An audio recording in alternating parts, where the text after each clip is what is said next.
जैसा माननीय वित्त मंत्री जी ने बताया कि यात्रा अवकाश भत्ते का जो कैश वाउचर स्कीम है, इसको मोदी सरकार आपके सामने लेकर आई है, क्योंकि इस महामारी के समय देश और दुनिया पर तो प्रभाव पड़ा, लेकिन सरकारी कर्मचारियों पर उस तरह से कोई भी आर्थिक तनाव या दबाव नहीं बना।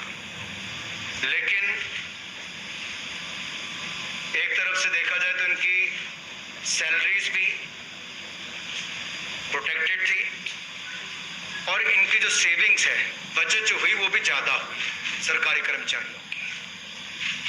तो इस समय इनको और राहत देकर किस तरह से जो कम भाग्यशाली वर्ग है उसका भला भी कैसे हो, नकद वाउचर इनको मिले आईटीसी के माध्यम से, यात्रा अवकाश भत्ते के माध्यम से, और जब ये खर्चा करें तो उसका प्रभाव देश की अर्थव्यवस्था पर कैसे पड़े। एक तरफ अर्थव्यवस्था बढ़ेगी और दूसरी तरफ जो कम भाग्यशाली लोग हैं उनको भी व्यापार करने का अवसर मिलेगा, उनकी भी आय बढ़ेगी। तो इसके लिए जो माननीय वित्त मंत्री जी ने बताया कि सेंट्रल गवर्नमेंट एम्प्लॉयज को 4 वर्षों में 4 वर्ष के ब्लॉक में यात्रा अवकाश भत्ता मिलता है। एक मिलता है कि देश में कहीं भी जा सके, और 2 बार अपने घर, जहां पर भी उनका घर है वहां पर जाने का अवसर मिलता है। और इसमें हवाई भत्ता भी मिलता है, रेल का भी मिलता है, उनके स्केल और एंटाइटलमेंट के अनुसार ही मिलता है, और उनको रिम्बर्स, उसका वापस भुगतान भी वैसे किया जाता है। इसके अलावा लीव एनकैशमेंट की जो बात की गई 10 दिन की, वो भी अगर देखा जाए अवकाश नकदीकरण, वो भी 10 दिन का किया जाता है उनकी तनख्वाह और डीए को जोड़कर। और कोविड-19 के समय जो लोग एलटीसी का फायदा नहीं उठा पाए उनको इसका लाभ मिले। जिन्होंने पहले ले लिया उनके लिए तो नहीं, लेकिन जो नहीं ले पाए उनके लिए इसका लाभ मिलेगा। एक तो ये होगा, लेकिन इसके लिए क्या नियम होंगे उस पर मैं थोड़ी बात रखना चाहूंगा। एलटीसी के बदले उनको कैश पेमेंट मिल रही है, नकद भुगतान हो रहा है, उपलब्ध कराया जा रहा है। नकद का मतलब ये भी डिजिटली होगा, और इसके लिए भी इसकी जो पूरी पेमेंट है, ये जो अवकाश नकदीकरण का पूरा भुगतान है, ये पूरा किया जाएगा। और इसकी जो पेमेंट है, ये पात्रता के अनुसार जो है भाड़े का भुगतान किया जाएगा। जो फेयर चाहे ट्रेन का है या हवाई जहाज का है, वो वैसे किया जाएगा। और जो भाड़े की पेमेंट होगी, फेयर की पेमेंट होगी, वो टैक्स फ्री होगी, उस पर कोई टैक्स नहीं लिया जाएगा। इसमें कर्मचारी के पास जो ऑप्शंस हैं, जो इसके लिए ऑप्ट करेंगे, जो इसके स्कीम के लिए जाएंगे, उनको क्या करना हो। इसमें लाभ उठाने वाले कर्मचारी को किसी भी वस्तु या माल के ऊपर या सेवाओं के ऊपर जो उसके भाड़ा है, फेयर है, उसका 3 गुना ज्यादा खर्च करना पड़ेगा, तब जाके वो उसको क्लेम कर सकता है। और जो उसका अवकाश नकदीकरण, लीव एनकैशमेंट है, उसका 1 गुना है, यानी कि उतना ही उसको खर्च करना पड़ेगा।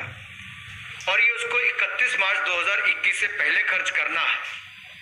और इसमें केवल 2 छोटी छोटी बातें हैं कि जो जीएसटी जिस पर 12% या थोड़ा उससे ज्यादा वाली स्लैब में आते हैं, उसके ऊपर इनको खर्च करना होगा। और जीएसटी रजिस्टर्ड जो वेंडर है, जो व्यापारी है, उसी से इनको सामान लेना है या सेवाएं लेनी है और उस पर ही भुगतान करना है। और भुगतान भी डिजिटल मोड से करना है, ताकि डिजिटल इंडिया को बल भी मिले।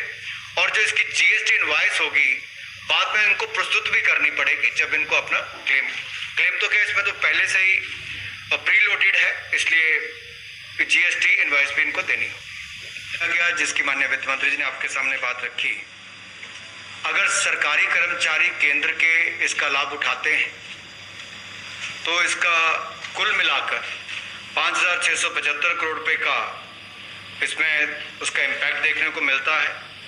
और अगर हमारे पब्लिक सेक्टर बैंक्स के या पीएसयूज के एम्प्लॉयज भी इसका लाभ उठाते हैं और वो भी इसकी फैसिलिटी देते हैं, तो इससे भी लगभग 1900 करोड़ रुपए का उस पर फर्क आएगा, उसको खर्चा होगा। टैक्स कंसेशन जो केंद्र की सरकार, जैसे पहले कहा कि भाड़े पर दिया जाता है, उसी तर्ज पर अगर राज्य की सरकारें भी और प्राइवेट सेक्टर भी अगर केंद्र के दिशा निर्देशों को मानता है और ये जो पात्र है एलटीसी के यात्रा अवकाश के लिए, इसके लिए इनको इसका लाभ उठा सकते हैं।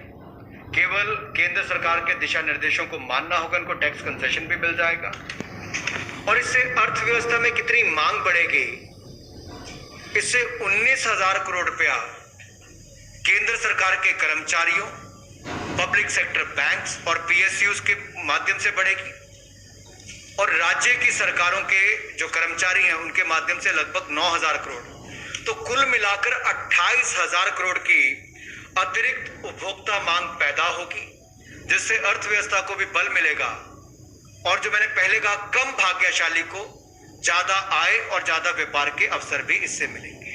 Just to recall, we said for incentivizing consumer spending, we have brought up some proposals which we want to show that before you as to what are being offered. The first one related to LTC, leave travel concession, and also encashment of the leave that they take during the LTC. That was the first part of the consumer spending heading that I had shown you earlier. Under consumer spending, we now show you the second offer, which is Special Festival Advance Scheme. As you're all probably aware, till 6th Pay Commission, there was this provision for festival advance, which was at the, I think, highest level was 4,500 rupees per non-gazetted officer, rank and below. So it pertained only to people who were non-gazetted or below, and they were given a flat sum of 4,500, and then it was repaid little by little. Now that was abolished after the 6th Pay Commission. When the 7th Pay Commission came in, there was no special festival advance. We are now reviving it as a one-time affair. Now the 7th Pay Commission is on, as you're all aware, and it doesn't have a festival advance thing in it. But we are now reviving it just for one time, this one time. And in that, we are not limiting it only to the non-gazetted officials. It is now going to be available for all. 10,000 rupees and not 4,500, which was the last festival advance under the 6th Pay Commission. So in the 7th Pay Commission, there was no provision for festival advance. We are reviving it. We are reviving it just this one time. And this time we are giving 10,000 rupees for all central government employees, irrespective of their position, rank, gazetted, non-gazetted, it doesn't matter. 10,000 rupees, and this shall be repaid in 10 installments. Back again, they would give it in 10 installments. But this festival advance will be available up to 31st March. I think what it shows in the presentation says 31st January. No, it will be up to 31st March. And this will be given as a prepaid RuPay card. So a prepaid RuPay card will be given to them. It's an interest-free advance. You will be able to use it for any festival up to 31st March 2021. 31st March 2021. So in the next 6 months you can use it. It's a prepaid card for 10,000 rupees. We are not limiting it for any one festival. We are not limiting it to the GST only shops. No, you could spend it anywhere you want. Of course, you can't draw it as cash from an ATM. The RuPay card gives you a prepaid 10,000 rupees. You can't withdraw cash with it, but you can spend it in anything that you want to spend it on. The spending will have to be done by 31st March 2021. The bank charges for यात्रा अवकाश भत्ते के बारे में आपको बताया गया। इसका दूसरा पार्ट जो है वो भारत में जिस तरह से त्योहारों का सीजन भी आ रहा है, तो स्पेशल फेस्टिवल एडवांस स्कीम भी लेकर आई है सरकार। स्पेशल मैं इसलिए कह रहा हूं, विशेष किस लिए है, क्योंकि जब 7वां पे कमीशन आया था उसमें एडवांस का कोई प्रावधान नहीं था। इससे पूर्व 6 पे कमीशन में 4500 रुपए मिलते थे, लेकिन इस बार माननीय वित्त मंत्री जी ने 10,000 रुपए का प्रावधान उसमें किया है और ये इंटरेस्ट फ्री एडवांस होगा। इस पे कोई ब्याज नहीं देना पड़ेगा, 10,000 रुपये आपको मिलेगा और ये भी पैसा आपको प्री लोडेड होगा। जो रुपए डेबिट कार्ड है उसके ऊपर आपको 10,000 रुपया सीधा पहले ही उसमें भरा होगा। आपको केवल उसको खर्च करना है और इसको वापस भी देना है तो 10 किश्तों में इसकी वापसी जाएगी और आपको इस पर ब्याज कोई नहीं देना। अगर कुल मिलाकर देखा जाए तो इस योजना में केवल केंद्र सरकार के कर्मचारियों पर लगभग 4,000 करोड़ रुपया संवितरित होने की, और अगर राज्य की सरकारें भी इसको लागू कर देती हैं तो लगभग 8,000 करोड़ रुपया इसके ऊपर संवितरित होने की उम्मीद है। अगर मैं इसको 50% भी लेता हूं तो 4,000 केंद्र सरकार और 4,000 राज्य की सरकारों का गिना जाए तो कुल मिलाकर 8,000 करोड़ की अतिरिक्त उपभोक्ता मांग इसमें पैदा होगी। इससे उसमें बल भी मिलेगा।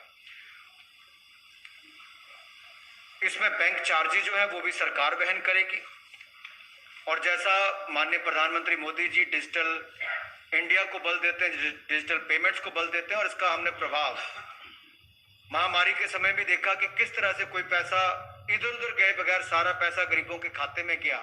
उसी तरह से पैसा जब कर्मचारियों को मिलेगा तो पारदर्शी तरीके से खर्च हो, तो डिजिटल मोड ऑफ पेमेंट ही इसमें माना गया है। और इसमें टैक्स रेवेन्यू में भी हमें बढ़ावा मिलेगा, कर राजस्व में वृद्धि होगी, और कुल मिलाकर ईमानदार व्यापारी को लाभ मिलेगा और ईमानदार व्यापार को भी बढ़ावा इससे मिलेगा।